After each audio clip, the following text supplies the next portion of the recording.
संसद के अंदर भी अब सांसदों ने मजदूरों के पक्ष में बोलना शुरू किया, मजदूरों की स्थिति को लेकर विचार मंथन शुरू किया।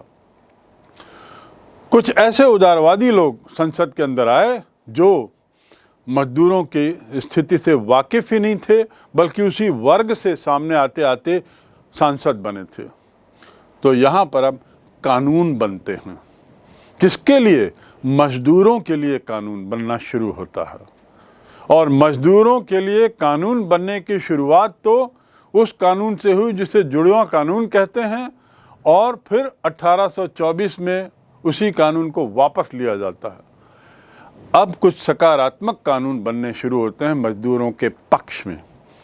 उस कानूनों की श्रृंखला में हम बात करें तो 1819 में सर्वप्रथम कानून पास हुए। 1819 में 1824 में जुड़वां कानून हटाया गया था, लेकिन उससे पहले ही 1819 में लुडिदम और इसकी प्रतिक्रिया के फलस्वरूप, पीटरलू की घटना के फलस्वरूप जो 1819 में ही हुई थी, कुछ कानून पारित हुए। पहला कानून, उस कानून के तहत पहला बिंदु, 9 वर्ष से 16 वर्ष के बच्चों की काम की सीमा 12 घंटे कर दी गई। कितना हास्यास्पद है। काम से रोका नहीं गया। इन्होंने तो मांग रखी थी कि इनको श्रम से हटाया जाए, आंदोलनकारियों की मांग थी, लेकिन यहाँ कानून पारित होता है। कम से कम एक कानून तो बना कि इनका 12 घंटे इनका कार्यावधि फैक्ट्री में रखी जाए। किनकी? 9 से 16 वर्ष के बच्चों की। अर्थात 9 वर्ष का बच्चा लेबर बन सकता है, मजदूर बन सकता है। आज 14 वर्ष से कम की आयु को मजदूरी करवाना अपराध है।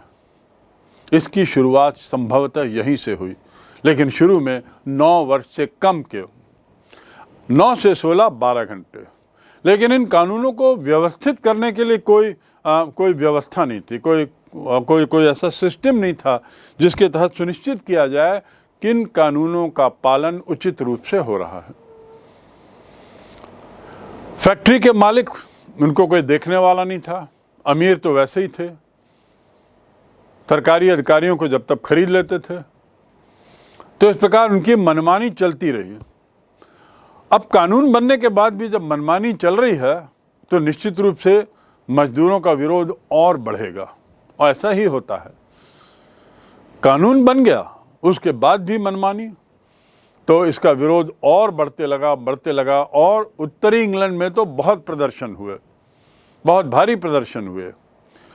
अंततः 1833 में एक कानून बनाया, एक कारखाना अधिनियम बनाया गया। क्या? कारखाना अधिनियम। कब? 1833 में। 1833 में भी अंग्रेजों की संसद ने भारत के लिए भी एक बहुत बड़ा कानून बनाया था।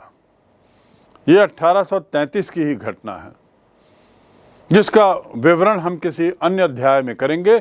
आप अपने कौतूहल वश इसे देख सकते हैं किसी अन्य वीडियो में। फिलहाल आप देखें कि 1833 के काल में इंग्लैंड ने जहां अपने मजदूरों को लेकर बहुत अहम कानून बनाए, वहीं भारत के संबंध में भी उसका बहुत अहम कानून था। इंग्लैंड के संबंध में कारखाना अधिनियम क्या कहता है? पहला, 9 से 13 वर्ष की आयु के बच्चे 9 घंटे, पहले 9 से 16 12 घंटे था। अब उसमें कुछ सुधार होता है और उनके लिए काम करने के घंटे 9 घंटे, मैक्सिमम 9 आवर्स। 13 से 18 वर्ष के बच्चे 12 वर्ष, उन्हें नवयुवक कहा गया। 13 से 18 वर्ष के बच्चे 12 घंटे अधिकतम काम कर सकते हैं, या उनसे काम लिया जा सकता है। तीसरा, कारखानों में रात में काम नहीं होगा। ये एक बहुत बड़ी बात थी, क्योंकि जो 15-15, 18-18 घंटे करते थे तो पूरी जीवन शैली प्रभावित होती थी। अब यहाँ पर रात में कारखानों में काम करना बंद हो। चौथा, 9 वर्ष से कम आयु के बच्चे केवल रेशम के कारखानों में काम कर सकते थे, क्योंकि रेशम के कारखानों में शारीरिक श्रम की उतनी जरूरत नहीं थी। पर सोचिए, 9 वर्ष से कम उम्र के बच्चों को भी कारखाने में काम करने दिया जाता था, और काम करने के लिए एक तरीके से कानून ही था।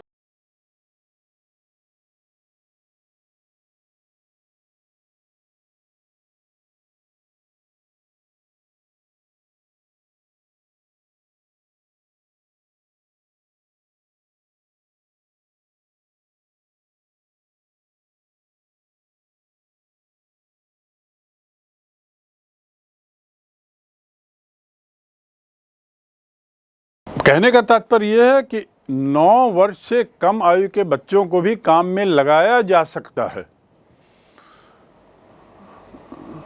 18 वर्ष से कम आयु के बच्चों को लगाया जा सकता है 12 घंटे तक, आदि आदि।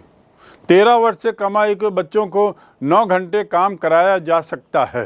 यानी इसमें भी उद्योगपतियों के पक्ष में एक तरीके से सरकार बात कर रही थी, लेकिन कोई ऐसी व्यवस्था नहीं थी जिसके तहत ये सुनिश्चित किया जाए कि ये उद्योगपति, फैक्ट्री ओनर आदेशों का, कानूनों का पालन कर रहे हैं। इसको रोकने के लिए इस अधिनियम में 4 इंस्पेक्टरों की नियुक्ति की गई, 4 निरीक्षक, जिनका काम होगा निरीक्षण करते हुए सुनिश्चित करना कि कानून के अनुसार कार्य हो रहा है। अब इतना सब घटनाक्रम इस बात को बताता है कि सरकार के विचारों में अब अंतर आना शुरू हो गया, सरकार के विचारों में अब बदलाव आना शुरू। कानूनों की बात करें और मजदूर संबंधी कानूनों की, तो 1833 के बाद कुछ और कानून हमारे जो विषय में तो नहीं है, लेकिन आपको थोड़ा जानना इसलिए ज़रूरी है क्योंकि आप इससे समझ सकते हैं कि उसके बाद वास्तव में आधुनिकीकरण की प्रक्रिया सामाजिक स्तर पर भी शुरू होती है। अभी तक जो हमने देखा वो औद्योगिकरण, आधुनिकीकरण की ओर एक कदम तो था, लेकिन समाज का क्या हाल था? समाज तो निश्चित रूप से बहुत ही शोचनीय स्थिति में जा चला था। सौभाग्य से इससे पहले कि समाज की स्थिति पूरे विश्व में ऐसी होती, इंग्लैंड में ही विरोध, विद्रोह और आंदोलनों के फलस्वरूप, जो फ्रांसीसी क्रांति के बाद और प्रबल हुआ, उसके फलस्वरूप इंग्लैंड में ही मजदूरों के पक्ष में कुछ कानून बने। इन कानूनों के बनने से समाज भी अब आधुनिकीकरण की ओर बढ़ता है। हमारा अध्याय जो है औद्योगिकरण या औद्योगिक क्रांति, ये अध्याय आधुनिकीकरण की ओर के तहत हम अध्ययन कर रहे हैं। आप सोचते होंगे कि समाज इतना पीछे चला गया तो ये आधुनिकीकरण कैसे हुआ। इस पहलू को पूरी तरह समझने के लिए कुछ और कानून मैं बता दूं। 1833 का कानून मैंने आपको बताया, उसके बाद 1842 में माइनिंग आयोग, माइनिंग कमीशन बना, जिसे हम खान आयोग कह सकते हैं। 1842 इसमें कारखानों की जो स्थितियां थीं उसका वास्तविक अध्ययन किया गया, उचित समुचित अध्ययन किया गया, कुछ निष्कर्ष निकाले गए, और उन निष्कर्षों का परिणाम क्या था कि 1842 में खान आयोग बैठता है, जो स्वयं में एक बहुत बड़ी घटना थी, क्योंकि सरकार के द्वारा समाज की स्थिति को जानने के लिए आयोग बैठाया जाना, स्वतंत्र आयोग, एक बहुत बड़ी बात थी। उस आयोग के निष्कर्ष के आधार पर कुछ कदम उठाए जाते हैं, जिसमें एक कदम था 10 वर्ष से कम आयु के बच्चों और स्त्रियों का अब किसी तरह से कार्य करने में लगाना प्रतिबंधित कर दिया गया। कोयला खान अधिनियम, ये शुरुआत इसकी हुई कोयला खान से। वहाँ बच्चों को, 10 वर्ष से कम उम्र के बच्चों को और महिलाओं को वहाँ पर कार्य करने पर पाबंदी लगा दी गई। बहुत बड़ा कदम। उसके बाद 1847 में फील्डर्स फैक्ट्री अधिनियम पास हुआ, जो फैक्ट्री से जुड़ा था, जहाँ स्त्रियों और बच्चों के लिए काम के घंटे घटाकर अब 10 घंटा कर दिया गया। वर्तमान में कितना है? वर्तमान में लगभग 7 से 8 घंटे का कानूनी प्रावधान है, लेकिन इसकी शुरुआत 16 घंटे, फिर उसके बाद 12 घंटे, फिर कुछ मामलों में 9 घंटा भी था, लेकिन अब ये घटकर 10 घंटे हुआ। कब? 1847 में। ये कानून कहलाता फील्डर्स फैक्ट्री अधिनियम 1847, जिसमें 10 घंटे का स्त्रियों और बच्चों के लिए प्रावधान रखा गया। यद्यपि प्रावधान तो ये सब किए गए, लेकिन फिर भी इनमें कुछ कमियां थीं। लेकिन शुरुआत तो हुई। Better late than never. कानून बनाए तो गए, ये एक बड़ा सकारात्मक पहलू है। तो कानून की कमियों की यदि बात करें तो उस कानून जो जितने बनाए जा रहे थे, उसमें जो सबसे बड़ी कमी थी वह थी फैक्ट्री निरीक्षक। शुरू में 4 ही लगाए गए थे। ये संख्या बड़ी कम थी। इंस्पेक्टर्स के रूप में जिस तरीके से औद्योगिक क्रांति के दौरान फैक्ट्रियों का जाल बिछ गया, उसके लिए ये बहुत कम थी। तो एक तो बहुत कम लोगों का फैक्ट्री इंस्पेक्टर बनाना, और दूसरा उनको कम वेतन पर रखना। यदि इंस्पेक्टर स्वयं कम वेतन पा रहा है तो वो निश्चित रूप से वो भ्रष्टाचार में लिप्त होगा, और जो फैक्ट्री के मालिक लोग हैं उसके साथ उसकी मिली भगत रहेगी। तो ये मिली भगत कम वेतन के कारण और कम इंस्पेक्टर्स होने के कारण इंस्पेक्टर के होने का उतना फायदा मजदूर वर्ग को नहीं मिला। दूसरी कमी थी वो ये थी कि इतनी बड़ी संख्या में जो लोग आंदोलित हो चुके थे और उनकी आवाज़ अब जब संसद में पहुंचने लगी थी, तो ये अब रुकने का नाम नहीं ले रहे थे। इनकी मांगें लगातार बढ़ती जा रही थीं, सतत रूप से बढ़ती जा रही थी। बढ़ती मांग, बढ़ती अपेक्षाएं, सरकार पे बढ़ता दबाव, इसके अपने कुछ अन्य परिणाम हुए, और इनको हम किसी अन्य अध्याय में किसी अन्य रूप में पढ़ेंगे। इनमें से जो मुख्य आंदोलन थे, एक तो उसमें चकबंदी संबंधी आंदोलन था, उसके विरोध में, जो कृषि क्रांति से के कारण हुआ। दूसरा, कपास उद्योग में जो आंदोलन था, बुनकरों द्वारा न्यूनतम मजदूरी का आंदोलन, बच्चों के लिए सुरक्षा का आंदोलन, जो कपास उद्योग में मशीनीकरण को लेकर हुआ। तीसरे तरह का आंदोलन हुआ था मशीनीकरण के खिलाफ विरोध, ये जो फैक्ट्री में जो वर्क कल्चर आया था और जिसके कारण बेरोजगारी बढ़ी थी, उसके खिलाफ तीसरा आंदोलन। उसमें भी महिलाओं और बच्चों की स्थिति को लेकर लोग काफ़ी उग्र हो चुके थे। तो ये 3 श्रेणी के हम आंदोलन देखते हैं। फिर उसके बाद लुडिज्म, एक आंदोलन का जिक्र मैंने किया। पीटर लू, नरसंहार का जिक्र होता है 1819 में, और इस प्रकार उसके बाद फिर कानून आते हैं। तो ये आंदोलनों का दौर चलता है। और मैंने एक बताया कि 1795 में तो कई तरह के विद्रोह हुए, कई तरह के दंगे हुए, कई तरह के आंदोलन हुए 1795 में। इन सब की परिणति इन कानूनों के रूप में हुई, जिसका मैंने जिक्र किया।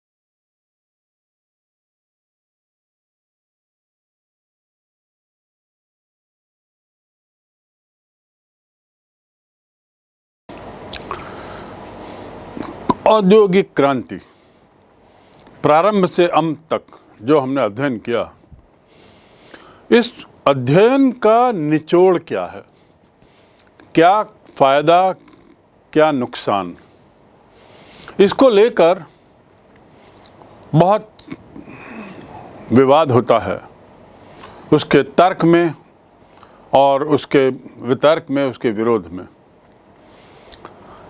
औद्योगिक क्रांति उचित है? क्या ये वास्तव में क्रांति है? औद्योगिक क्रांति उचित थी? क्या ये वास्तव में क्रांति है? क्या वास्तव में इससे हम आधुनिकीकरण की ओर समाज बढ़ा? और चौथा बिंदु जो हम इससे मान सकते हैं कि क्या ये औद्योगिक क्रांति इसने समाज के विभिन्न वर्गों को सकारात्मक रूप से प्रभावित किया? सन 1970 के दशक तक इतिहासकार जो हैं वो औद्योगिक क्रांति शब्द का प्रयोग ब्रिटेन में 1770 से 1820 तक के जो परिवर्तन हुए उसको लेके करते थे। काल क्या? 1770 से लेकर 1780 से लेकर 1820, 1780 बल्कि माने उससे लेकर 1820 तक। कुछ इतिहासकार तो कहते हैं कि औद्योगिकरण की जो प्रक्रिया थी वो बहुत धीमी थी, इसलिए क्रांति नहीं कहलाएगी। उनकी नज़र में इसकी गति धीमी थी, और मैंने बारंबार कहा कि क्रांति वो है जिसकी गति तीव्र हो। तुलनात्मक दृष्टि से इसकी गति धीमी थी, ऐसा कुछ इतिहासकारों का कहना है, इसलिए इसे क्रांति नहीं मानते। हालांकि 18वीं सदी में जो उद्योगों की स्थापना हुई, जो औद्योगिक विकास हुआ, उससे काफ़ी गति मिली थी। फलस्वरूप धन का उपयोग करने की अपेक्षा अब श्रमिकों की संख्या अधिक होने लगी, उद्योग अधिक होने लगे, तो दूसरे वर्ग के इतिहासकारों का कहना है कि ये क्रांति थी। इतिहासकारों का एक वर्ग ये कहता है कि 19वीं शताब्दी के आरंभ में इंग्लैंड में उतने ज़्यादा फैक्ट्री और उद्योग नहीं थे, इसलिए 18वीं शताब्दी के काल को हम औद्योगिक क्रांति का काल नहीं कह सकते। 18वीं शताब्दी में होने वाली जो प्रगति थी उसे हम क्रांति नहीं कह सकते। यहाँ पर महत्वपूर्ण बात समझने की है, महत्वपूर्ण तथ्य यह है कि औद्योगिक क्रांति पूरे देश में नहीं हुई, ऐसा भी उनका कहना है, बल्कि कुछ क्षेत्रों में हुई। तो अपने तर्क में इस वर्ग के इतिहासकारों का दूसरा बिंदु ये भी है। पहला तो यह है कि क्रांति का काल दूसरा है उनकी नज़र में। दूसरा, क्रांति की गति बड़ी धीमी थी। तीसरा कि उद्योग उतने स्थापित नहीं हुए कि हम उसे क्रांतिकारी परिवर्तन कह सकें। चौथा, इन इतिहासकारों का कहना है कि ये क्रांति कुछ क्षेत्रों तक सीमित थी, पूरे इंग्लैंड में इसका प्रभाव नहीं पड़ा, और वो क्षेत्र थे लंदन, मैनचेस्टर, न्यूकासल, बर्मिंघम, बस इसी के आसपास, ऐसा इनका कहना है। 1780 से 1820 का जो दशक है उसमें रुई, लोहा, कपास, विदेशी व्यापार की प्रगति की बात करें तो इनका कहना है कि उसमें भी कोई ऐसी क्रांतिकारी बात नहीं देखी जा सकती।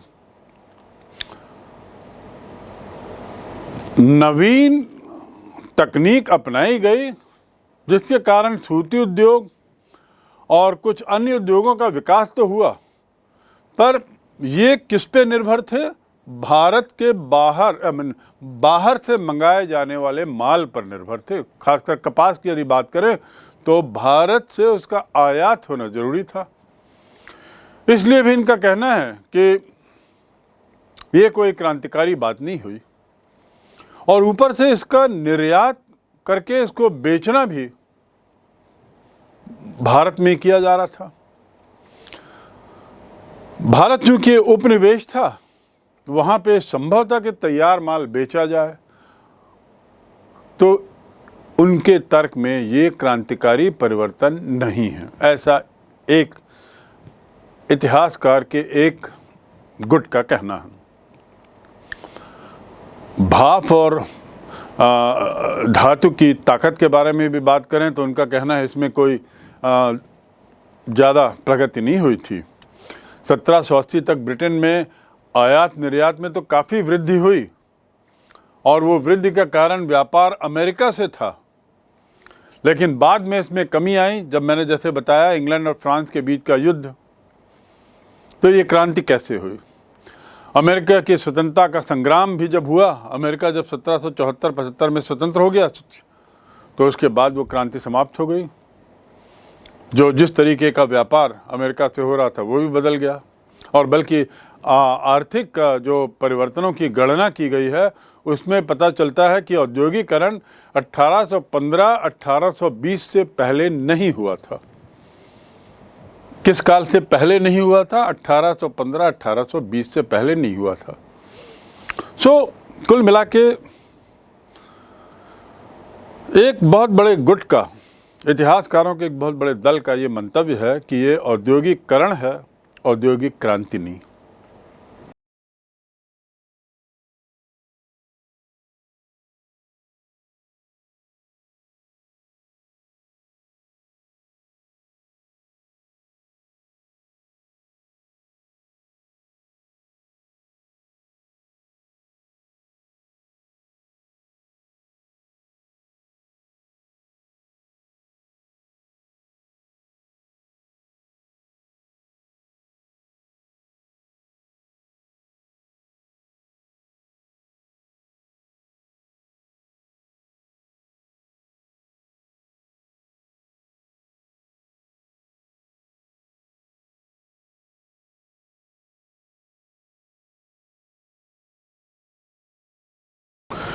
ये इतिहासकार अपने पक्ष में कुछ और बिंदु भी रखते हैं।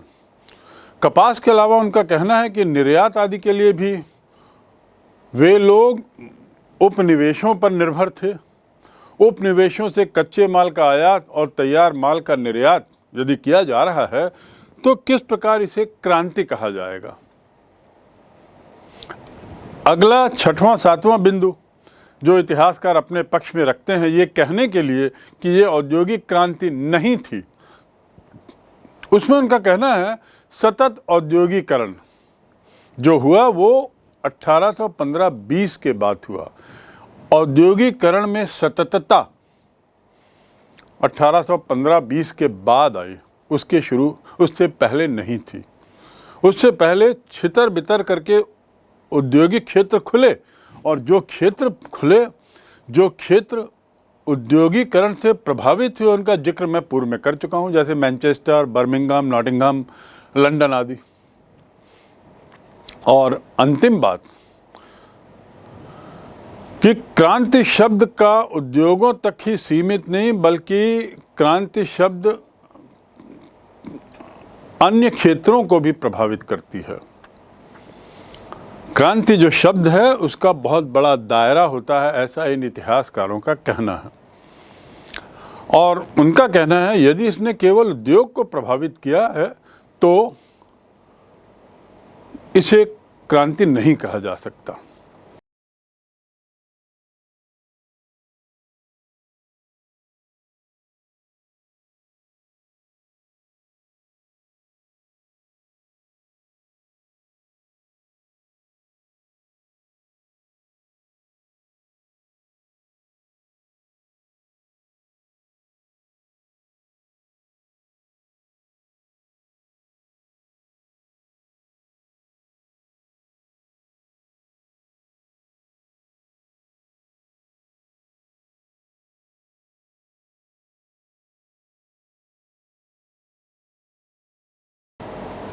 औद्योगिक क्रांति के पक्ष में और विपक्ष में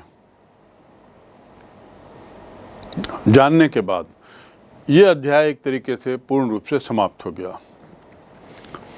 ये अध्याय बहुत अहम है क्योंकि ये हमें मध्यकाल से आधुनिक काल को जोड़ता है। ये अध्याय हमारे अध्ययन के लिए बहुत अहम इसलिए भी है कि वर्तमान जो स्थिति है विश्व की, जिसे हम आधुनिक विश्व कहते हैं, और जिस आधुनिकीकरण की प्रक्रिया अभी भी जारी है, उसकी शुरुआत इस औद्योगिक क्रांति से मानी जाती है। इसमें हुए परिवर्तन हमारे लिए बहुत महत्वपूर्ण हैं। परीक्षा की दृष्टि से और ज्ञान की दृष्टि से ये अध्याय अत्यधिक महत्वपूर्ण है। ज्ञान की दृष्टि से हमने इसका अध्ययन कर लिया। अब थोड़ा हम कुछ प्रश्नों की ओर ध्यान दें जो परीक्षा की दृष्टि से भी अत्यधिक महत्वपूर्ण हैं, और ये प्रश्न लगभग आपके इस पूरे अध्याय को कवर करते हैं। संक्षिप्त में इसके बिंदुवार उत्तर भी मैं बताऊंगा। पहला प्रश्न जो आप देखें, जो बहुत अहम था, कि औद्योगिक क्रांति ब्रिटेन में ही क्यों? ब्रिटेन में ही क्यों?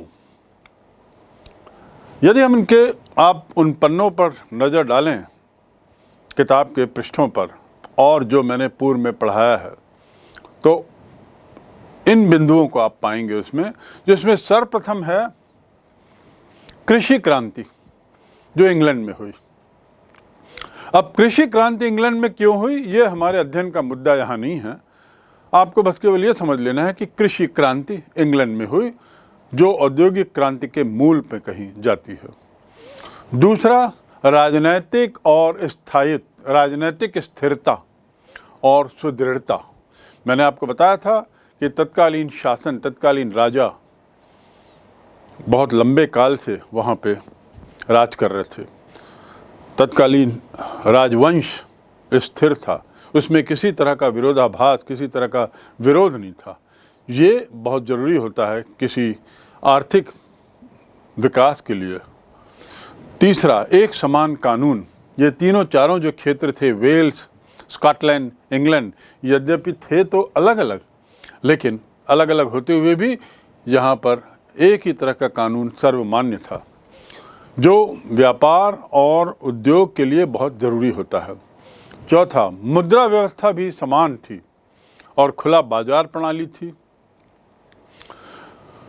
इंग्लैंड की भौगोलिक स्थिति का मैंने बारंबार जिक्र किया है, तो ये होता है पांचवा बिंदु। और छठवां, विशाल औपनिवेशिक साम्राज्य, जहां से कच्चा माल लाया जा सके और पक्के माल का निर्यात करके उसे वहां खपाया जा सके। इसके बाद अंतिम बिंदु है लोहा और कोयले का प्रचुर भंडार।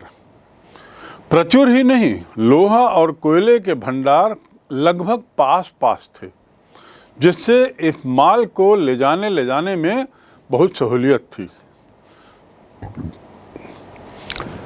अगला बिंदु औद्योगिक क्रांति का समय पर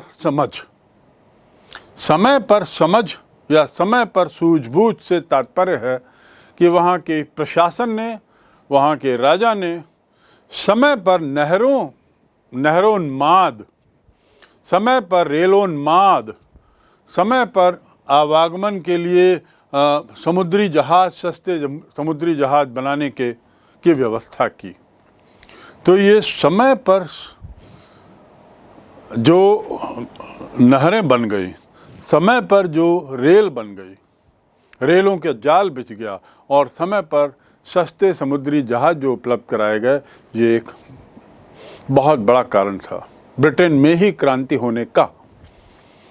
कृषि क्रांति का तो मैं जिक्र कर ही चुका हूँ, जो औद्योगिक क्रांति से पहले आया था, जिसमें सस्ता श्रम था, खाद्य पदार्थों की मांग भी तेज हो गई थी, और भूस्वामियों को भी इसमें काफ़ी लाभ मिल रहा था, और साथ ही साथ वे मशीनीकरण की ओर अग्रसर हो चुके थे, उनके पास पूंजी भी थी।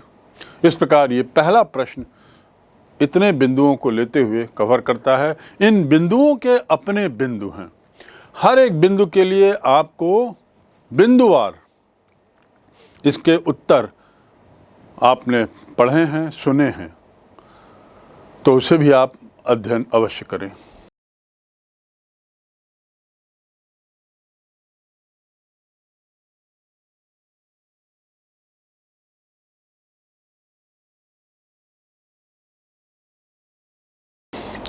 दूसरा महत्वपूर्ण लघु प्रश्न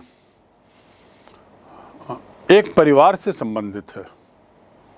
आपको याद आ रहा होगा, मैंने डर्बी परिवार का जिक्र किया था। डर्बी परिवार से संबंधित प्रश्न 2, डर्बी परिवार का लौह तकनीक में योगदान बताइए। लौह तकनीक में उनका योगदान था, पहली बात तो याद रखिए, बाकी किसी तकनीक में नहीं।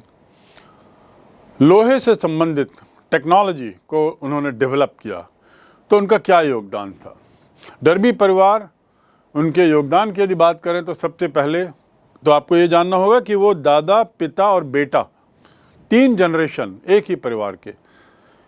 तो दादा को प्रथम डर्बी 1709 में धमन भट्टी का आविष्कार, कोयले का प्रयोग और उच्च गुणवत्ता युक्त लोहे की प्राप्ति, ये उनका योगदान।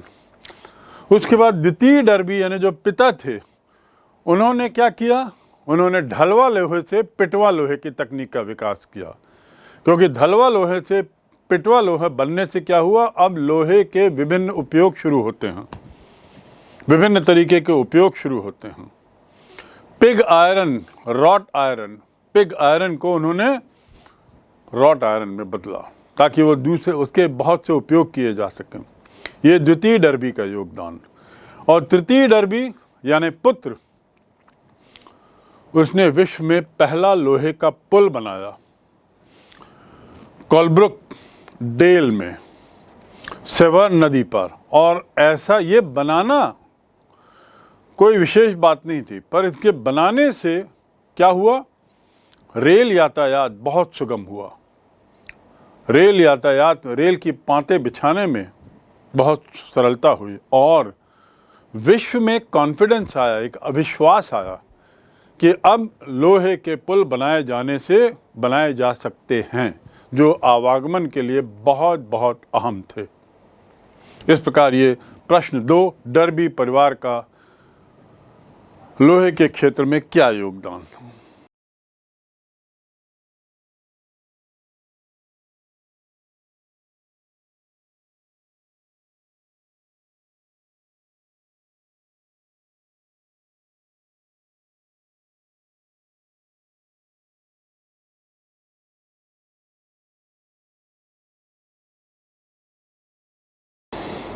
तीसरा महत्वपूर्ण प्रश्न, औद्योगिक क्रांति के दौरान रेलवे में हुए बदलावों पर प्रकाश डालिए। औद्योगिक क्रांति के दौरान रेलवे में हुए बदलाव, इन पर प्रकाश डालिए। इसके लिए सर्वप्रथम बिंदु तो ये आपको लिखना होगा कि औद्योगिक क्रांति में रेलवे के बदलाव इतने ज़्यादा हुए, या रेलवे ने इतना बड़ा बदलाव लाया कि उसे हम औद्योगिक क्रांति का दूसरा चरण कहते हैं। दूसरे शब्दों में आपका प्रश्न ये भी बन सकता है कि रेलवे में आए हुए बदलावों को औद्योगिक क्रांति का दूसरा चरण क्यों कहते हैं।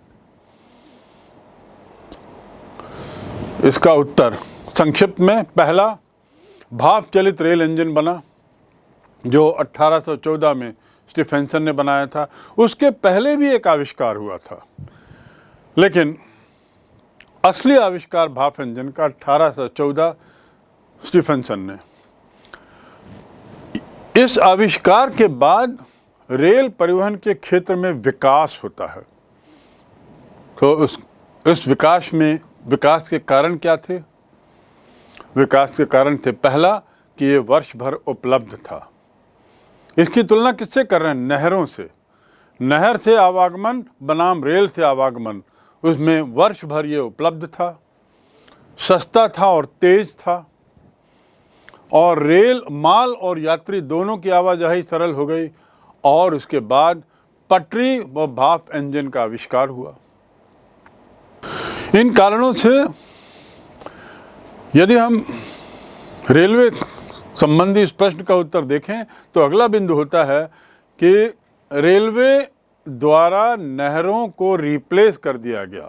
अब रेलवे ने नहरों का स्थान ले लिया और यहीं दूसरा चरण शुरू होता है। अगला बिंदु उत्तर का कि रेलवे के क्षेत्र में कुछ आविष्कार हुए, अहम आविष्कार, जिसमें सर्वप्रथम 1771, 1833 रेल इंजन जो बनता है, फुफकारने वाला ट्रेन, ट्रेविथिक ने जिसका आविष्कार किया था, फुफकारने वाला इंजन। पफिंग डेविल जिसका नाम दिया था। फिर 1814 में रेल इंजन का आविष्कार होता है, ब्लचर, जो जॉर्ज स्टीफेंसन करते हैं, जिसका जिक्र मैं अभी किया हूँ। उसके बाद 1825 में पहली बार 15 मील प्रति घंटे की रफ्तार से स्टॉकटन और डार्लिंगटन के बीच ट्रेन चलती है। क्या रफ्तार? 15 मील प्रति घंटा। अगला प्रश्न आपका जो निबंधात्मक है वह है औद्योगिक क्रांति के दौरान हुए विरोध आंदोलन, उसके बारे में लिखें। औद्योगिक क्रांति के दौरान हुए विरोध आंदोलनों की रूपरेखा लिखें।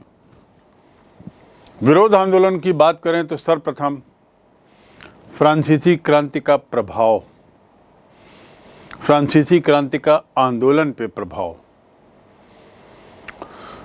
जिस पे आप एक संक्षिप्त उत्तर स्वयं लिख सकते हैं इसी बिंदु पर। दूसरा बिंदु जो आपको छूना है वह है इंग्लैंड में भयावह कार्य परिस्थितियां, जिसने जन जन को आंदोलित कर दिया।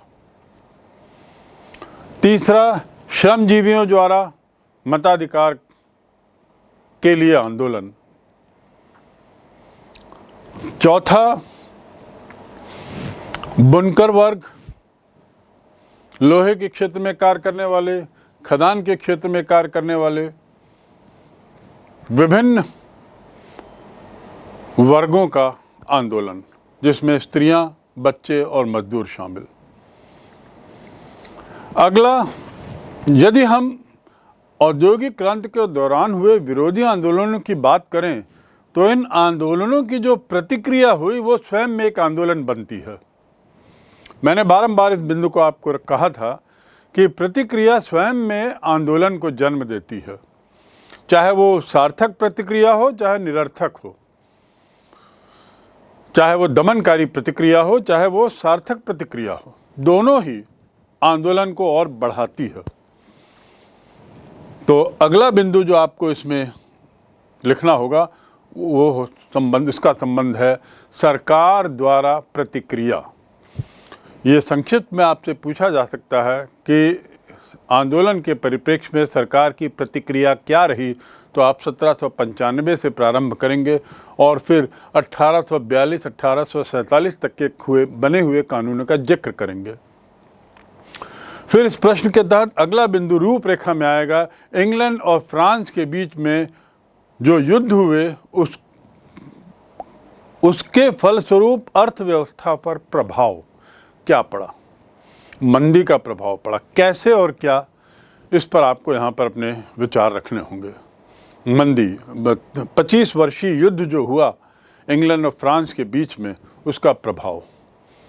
इसके बाद रूपरेखा के ही तहत आपको 1795 का जिक्र करना है, जिसमें जुड़वां अधिनियम, पहला कानून जो था जो पारित हुआ, जिसे जुड़वां अधिनियम कहते हैं।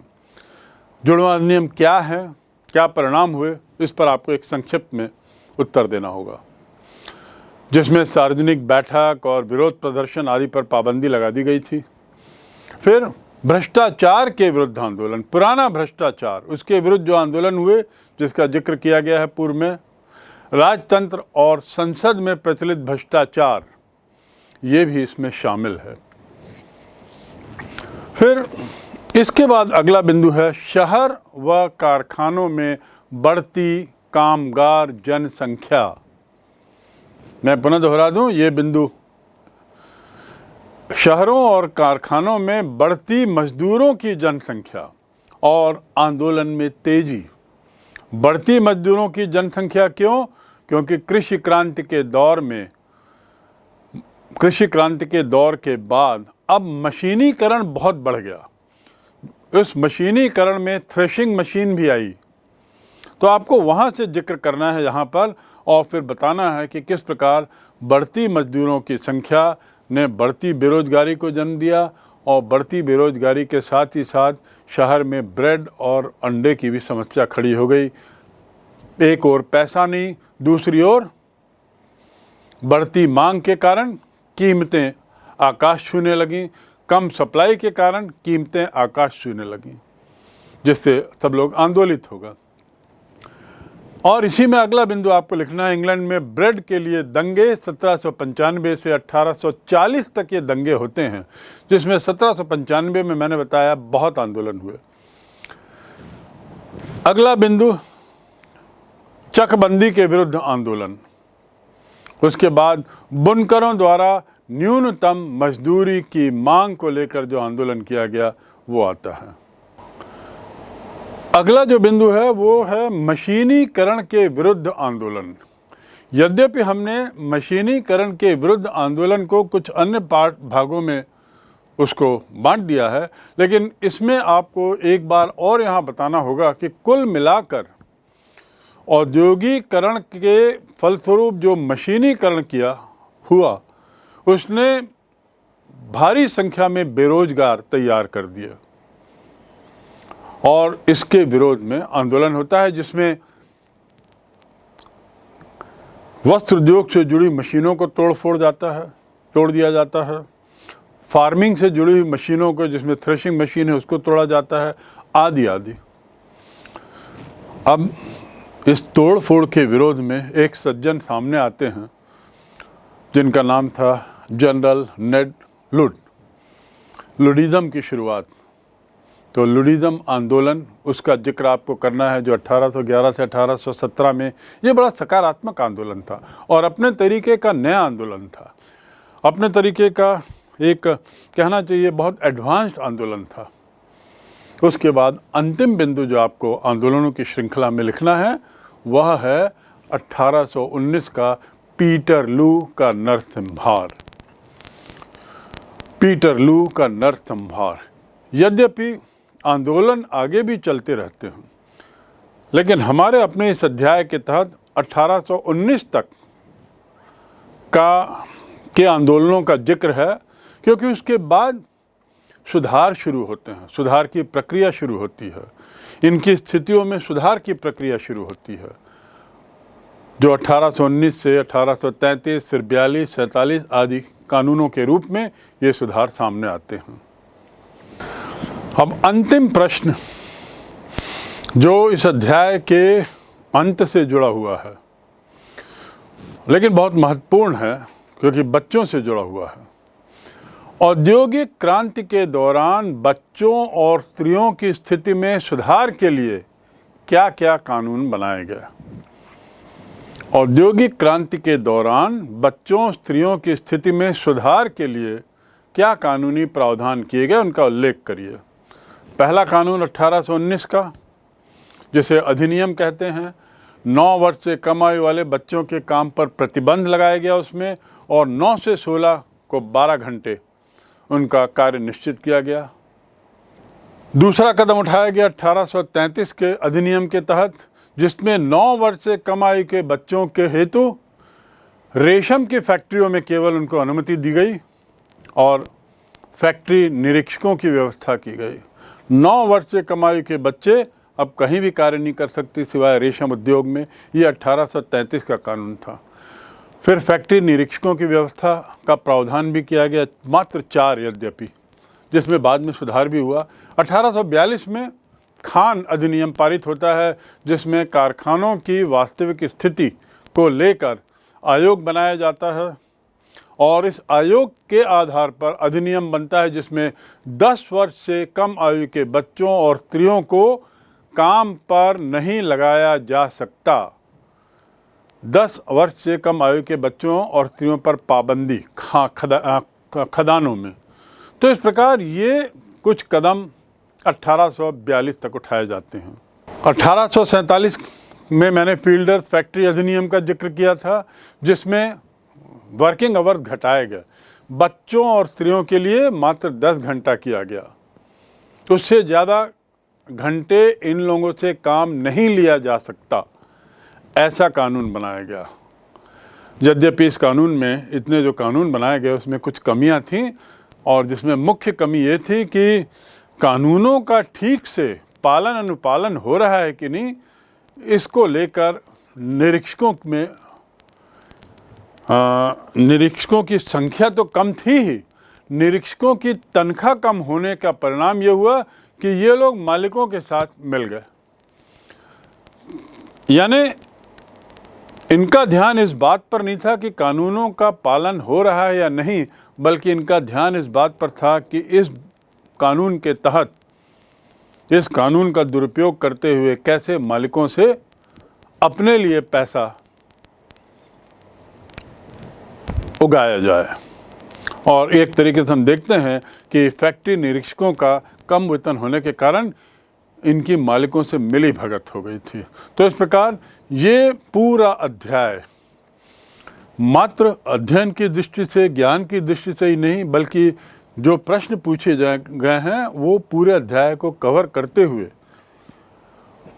प्रश्नोत्तरी की दृष्टि से भी आपको पूरे कर दिए गए हैं। और मैं पुनः एक बार कहूँ कि ये परीक्षा की दृष्टि से भी एक बहुत अहम अध्याय है।